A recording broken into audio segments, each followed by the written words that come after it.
kalasa bize Xanka Pobeda'damız. Xanka Pobeda'da Semitlerin bakalım bilemiz hazır yine. Xuda kalasa. Arayan taraflarda deydi 52.000 so'mda turibdi.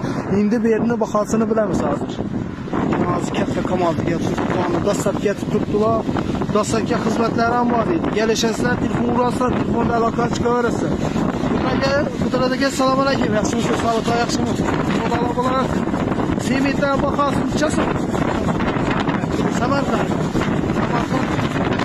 9.000 so'mdan ekan. Arayanlarda 52.000 so'mdan edi. Akşam aldık 52.000 so'mdan. Navoiy Semitler kaçan gelir? Uçasın. 53.000 so'm. 650 merke. Yine 650 merke 53.000 so'mdan Navoiy geleverasın.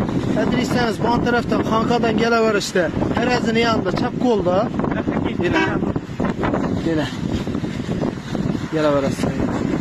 Telefonlarını sayıp versek. 94 175 54 alaka çıkarırsa gelişseyse dastlap kemet beraber. Yine bu taraftan dur yine düşürüp koyuptular. İkinci kamaz yaptırdı. İkinci kamazı gelin. Xudo xolasa alaka çıkarırsa şöyle bir 28 sağlığına bayılınlar.